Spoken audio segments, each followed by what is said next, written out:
Bonjour tout le monde, je m'appelle Sonia Poutali, je suis enseignante de mathématiques au cycle secondaire collégial. Aujourd'hui, je vais vous présenter un cours de mathématiques à distance de notre cours quadrilatère particulier. Ce cours est destiné à la première année secondaire collégiale. Alors, on a déjà vu la partie du rectangle et aussi losange. Passons maintenant à la dernière partie et commençons par une activité. Je lis l'énoncé de l'activité. La première question, c'est construire un parallélogramme EFGH qui a un angle droit et deux côtés consécutifs de même longueur. Ça veut dire quoi côtés consécutifs? Ça veut dire l'un après l'autre, comme on a déjà expliqué dans une activité précédente. La deuxième question, comment sont les diagonales de ce quadrilatère? Et finalement, comment appelle-t-on ce quadrilatère? Avant de passer au corrigé, je vous invite à prendre un peu de temps et essayer de faire l'activité dans le brouillon. Et maintenant, on passe au corrigé. Alors, la première question, c'était la construction d'un parallélogramme qui a un angle droit et deux côtés consécutifs de même longueur. Alors, voilà la figure. Comment on peut la construire? Alors, on va commencer par deux côtés de même longueur en utilisant le compas, mais bien sûr un angle droit en utilisant les carrés. Après, on va compléter la figure comme on l'a fait dans le parallélogramme, pour trouver le point F et pouvoir compléter la figure. La deuxième question, c'était comment sont les diagonales de ce quadrilatère. Alors, en utilisant les outils géométriques, on peut vérifier que EG et HF sont isométriques, ça veut dire qu'ils ont la même longueur, et aussi ils sont perpendiculaires. Alors, comment on peut appeler ce quadrilatère? Tout simplement, c'est un carré. Passons maintenant pour voir la définition d'un carré.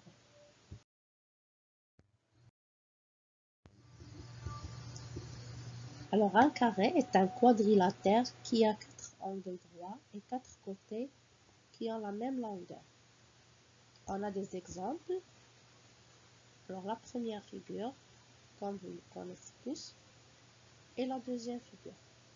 La deuxième figure apparaît comme un losange, mais non, c'est un carré, parce qu'il contient les propriétés d'un carré.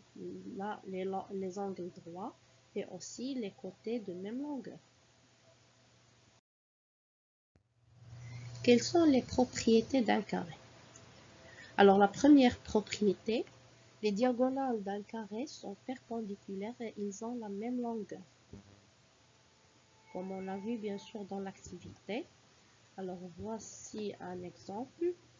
ABCD est un carré, ça veut dire que AC et BD sont isométriques et AC est perpendiculaire à BD. Les diagonales ont la même longueur et perpendiculaire. La deuxième propriété, si un parallélogramme a ses diagonales perpendiculaires et de même longueur, alors c'est un carré. Alors, cette propriété est la propriété réciproque de la première propriété. Ce type de propriété, comme on l'a vu, s'utilise pour reconnaître le type ou bien la nature d'un quadrilatère particulier. On va les utiliser dans les exercices prochains. La propriété numéro 3. Alors, le carré est un rectangle dont la longueur est égale à sa largeur. Pourquoi? Parce que le rectangle contient déjà l'angle droit, mais si on ajoute la propriété des côtés isométriques, alors la longueur égale la largeur, on va avoir un carré. Et la dernière propriété, vous avez ici un exemple, bien sûr. La dernière propriété, c'est la propriété 4 concernant le centre de symétrie d'un rectangle.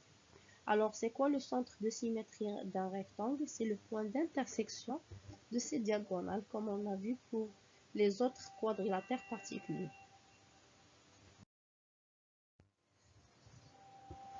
Alors, on a des remarques, mais qui sont très importantes. La première, un carré est à la fois un rectangle et un losange. Pourquoi? Parce que le rectangle contient l'angle droit et le losange a la propriété des côtés de même longueur. Alors, si on ajoute les deux propriétés, on obtient un carré. La deuxième remarque, le rectangle, le losange et le carré sont des parallélogrammes particuliers. Alors, ils sont tous des parallélogrammes, mais en ajoutant une propriété ou plusieurs, on obtient le nouveau quadrilatère particulier. Le cas général, ça reste toujours le parallélogramme. La troisième remarque concernant les axes de symétrie. Alors, pour le premier quadrilatère qu'on a vu, c'est le rectangle. Alors, le rectangle a deux axes de symétrie qui sont les médiatrices de ses côtés. Juste un rappel, c'est quoi la médiatrice? C'est une droite qui passe par le milieu d'un segment et perpendiculaire sur le support de ce segment. Alors, on a un exemple ici. Vous avez un rectangle et on a tracé les médiatrices de ce rectangle. Le deuxième quadrilatère, c'est le losange. Alors, il a deux axes de symétrie, mais cette fois, ce ne sont pas les médiatrices, mais les diagonales. Alors, voici un losange, et ces diagonales sont ces axes de symétrie. Et finalement, le carré, c'est le dernier quadrilatère qu'on a vu. Alors, il a quatre axes de symétrie qui sont les médiatrices de ses côtés et aussi les diagonales. Comme vous pouvez le voir dans la figure, 1, 2, 3, 4 axes de symétrie.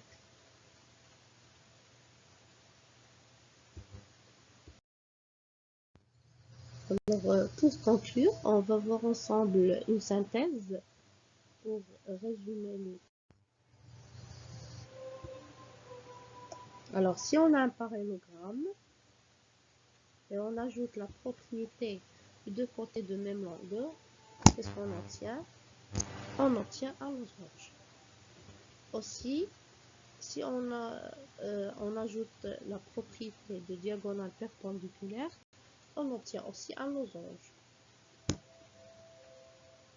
D'autre part, si on a un parallélogramme, et cette fois on ajoute la propriété de l'angle droit, alors on va obtenir un rectangle. Une autre méthode pour obtenir un rectangle, alors on va commencer par un parallélogramme, mais on va ajouter la propriété de diagonale de même longueur.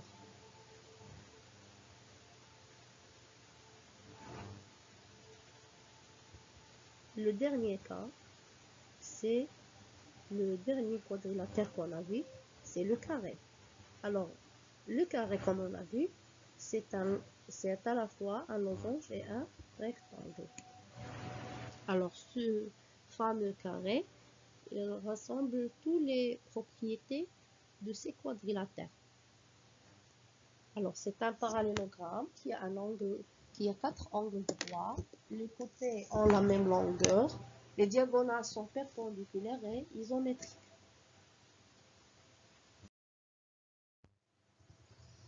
Je vous invite maintenant à faire cet exercice.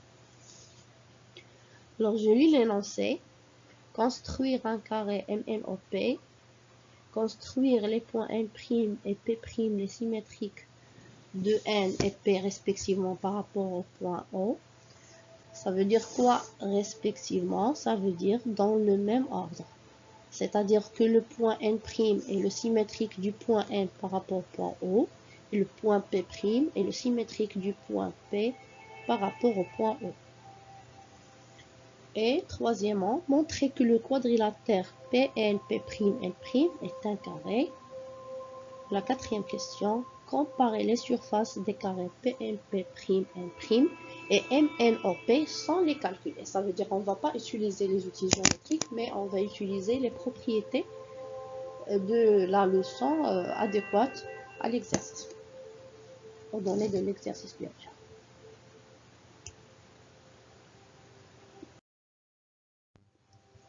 Merci pour votre attention. Je reste à votre disposition si vous avez des questions, n'hésitez pas. Et toujours essayez de prendre votre temps pour réfléchir à l'exercice, soit à l'activité avant de voir la solution. Et n'oubliez pas d'utiliser les outils géométriques, comme ça vous serez sûr que votre construction est correcte. Et merci beaucoup, à la prochaine.